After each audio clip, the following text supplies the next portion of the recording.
So, why are so many women trying to look younger than they actually are?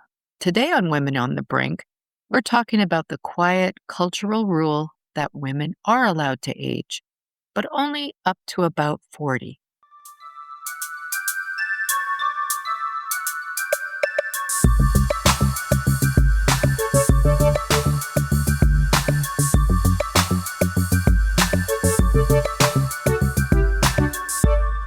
Welcome to Women on the Brink. Today, I want to talk about something I've been noticing everywhere lately and for quite some time. Women, intelligent, capable, accomplished women, are doing everything possible to look younger than they are. Even young women are doing it, right? Botox, fillers, threads, lasers, skin resurfacing, hormones, supplements, biohacking. And listen, this is not a judgment episode. If you want to do something with your face or your body, that's entirely your business. Truly. But what I'm curious about is the energy underneath it. Like, why is aging, a completely normal biological process, something women feel like they need to hide? Like, why do we feel pressure to look 38 when we're 52? And why are we terrified of being seen as our actual age? Because this didn't come from nowhere. I think that for most of human history, a woman's value was linked to three things. So that's youth, fertility, and beauty.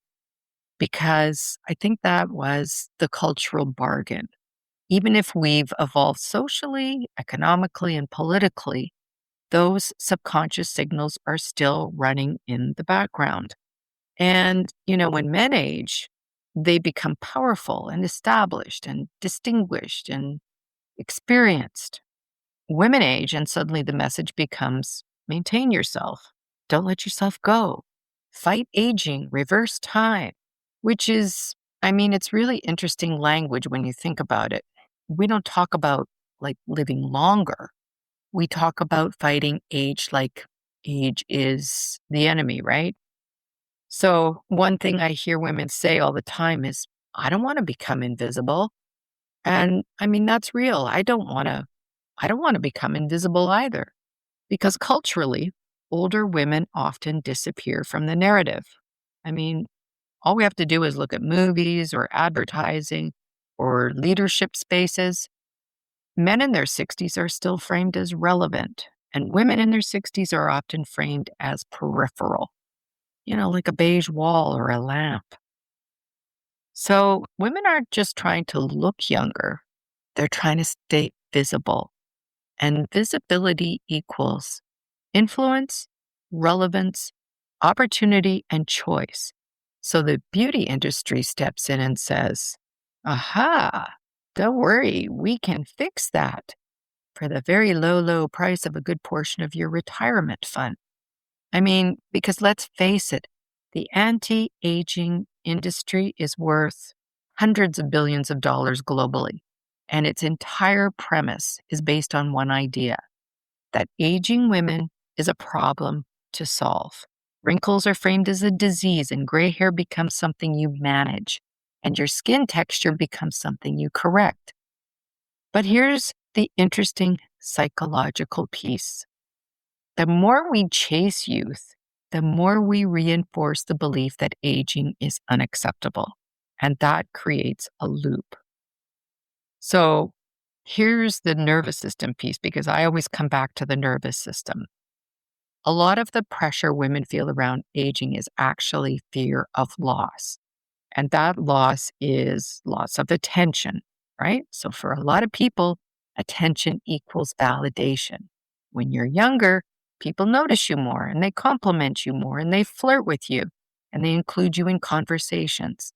And that attention can feel like proof that you matter, that you're attractive, that you're seen. So when women start to age and that attention shifts or decreases a little bit, it can feel less like a natural life stage and more like something important has been taken away. And then there's desirability.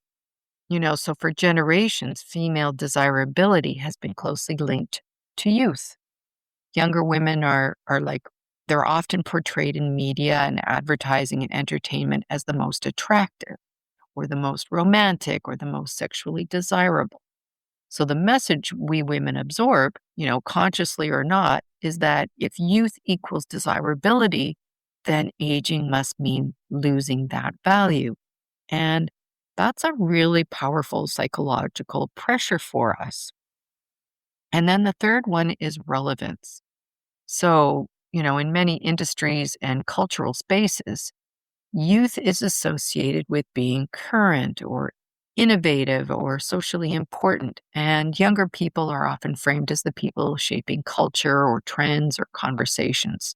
So when women age, they can start to feel like they're drifting out of relevance, even though, ironically, this is the time when they often have the most experience and wisdom and perspective. And then finally, there's security, because historically, women's financial and social security was tied to being chosen for relationships and marriage and opportunities. Even though society has, changed dramatically, that old wiring can still linger beneath the surface. So some women feel that staying attractive or youthful helps maintain stability in relationships or in social standings. So when you put those four things together, the attention, desirability, relevance, and security, you can start to see why aging can feel emotionally loaded for lots of us women. So what happens when we start reclaiming those things on our terms rather than tying them to how young we look?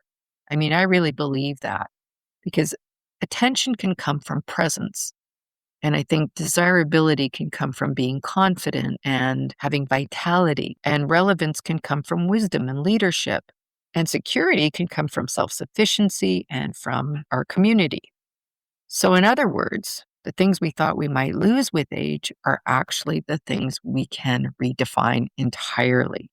I guess the real irony here is that what many women gain with age is power because we gain perspective, we gain discernment and boundaries, and we have way less tolerance for bullshit.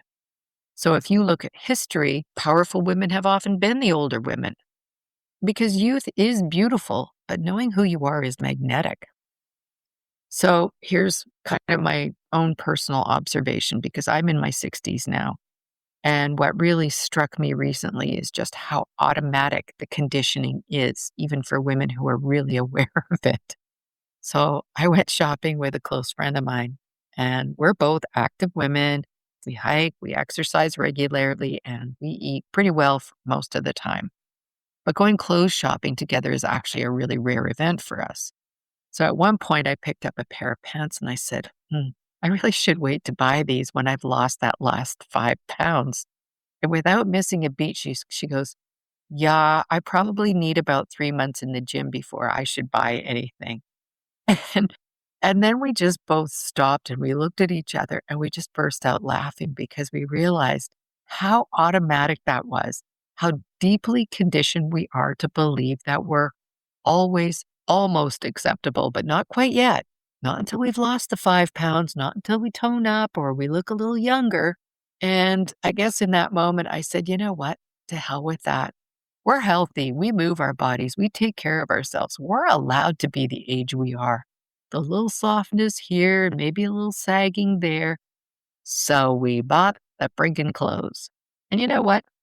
Interestingly, I don't feel any less powerful today than I did at 35. I actually feel more powerful because I know who I am and I care way less about approval and the male gaze. I take up space differently and yes, believe me, I have wrinkles, but they also happen to be located on a face that's raised children and built a life and loved people and lost things and learned things the hard way. And that's not deterioration, that's a life lived. So maybe the real question isn't how do we stop aging, but maybe the question should be why are women expected to apologize for it? Why is a woman's value still tied so tightly to how young she looks? And what would happen if we shifted the narrative from stay young to become powerful? I mean, don't you love that more? So, anyway, In closing today, we know youth is temporary, but presence and intelligence and self possession, those get stronger with time. So if you want Botox, go ahead. If you want gray hair, fantastic. And if you want to do both, amazing. But the real freedom might be this: not pretending to be younger, but becoming fully expressed at the age that we actually are, wrinkles and all. Because women don't lose power with age, we lose the need to perform for approval. And honestly, that might be the most attractive thing of all.